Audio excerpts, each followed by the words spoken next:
What's good, Lifestyle Podcast? Welcome back to the channel. It's your boy Jared.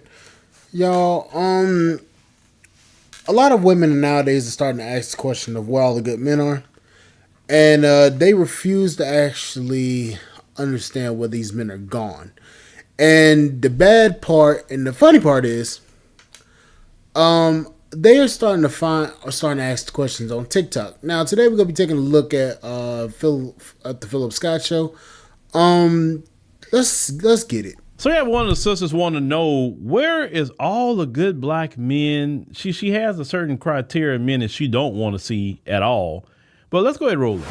Where are all the black men? And I'm not talking about the scammers, the drug dealers, the robbers, and the crooks, okay? I'm talking about the black men that literally just go to work, go to church, got a good relationship with their mom, just drive their cars, doesn't care about clothes and materialism, is focused on getting a good career. Where's that? Not the wannabe rappers. I can answer you, sister, where all those men are at. You ready to hear the answer? They're at home. They're at home. They're not in the club. They're not at brunch. They're not on any trips that you normally taking with your friends.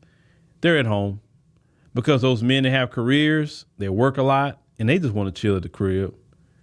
Those men who are building businesses, when they day off, they at home.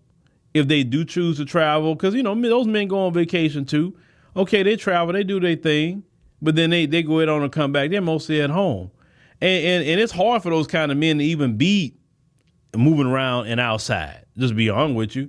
Because when you work so much, sometimes like, man, I just want to chill at the house. Now, those men eventually say, you know, man, I would like to find somebody, etc. And if you're going to find those kind of men, you're not going to find them at the club.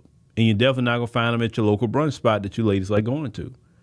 Maybe run into this man just out, you know, in society. Maybe the grocery store. Maybe, you know, you just go into the mall and run into somebody like that because they have to go to do certain things. They want to pick up a pair of shoes or something, and, man, they ran into you. You're going to meet them on happenstance. Those kind of men do not go in areas where ladies like to congregate, at least in this society. You know, I can say one thing.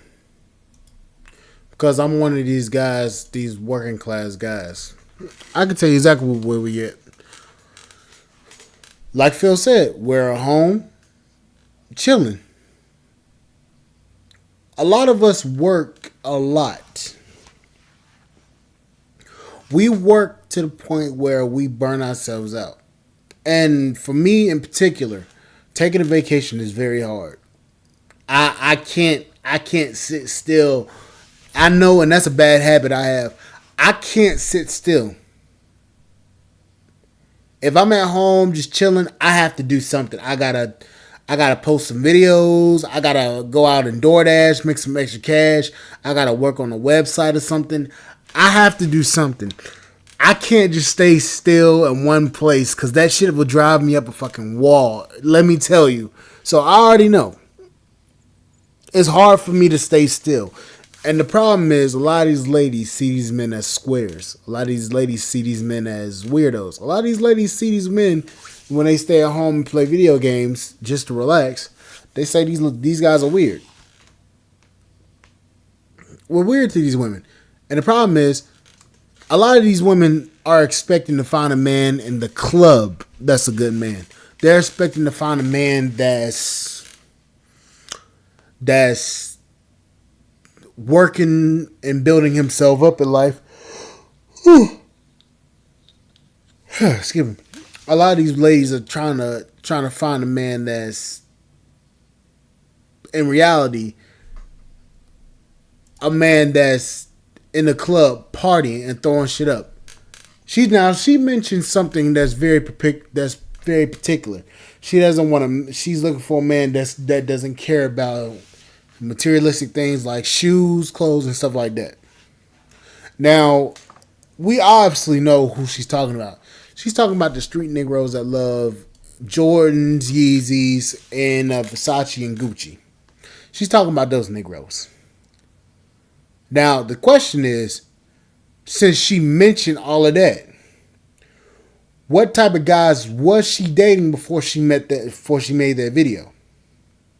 Because I can guarantee one thing.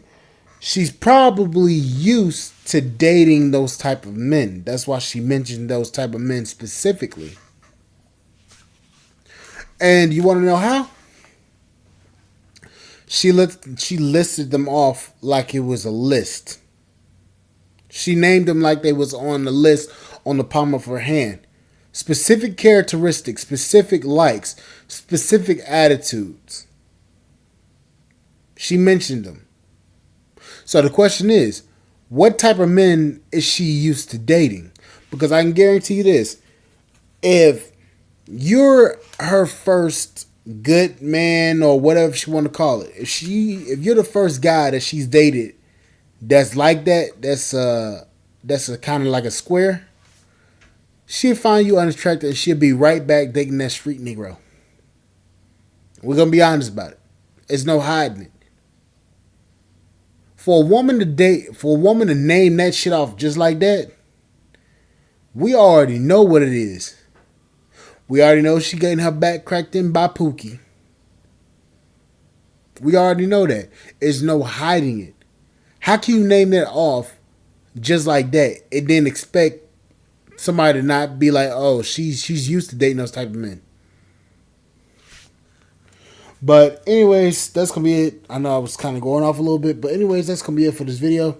Like, share, subscribe to the channel, support the podcast, and support.com. I will catch you guys on the flip side. If you guys want to support the podcast, cash at me at $Skyrocket04.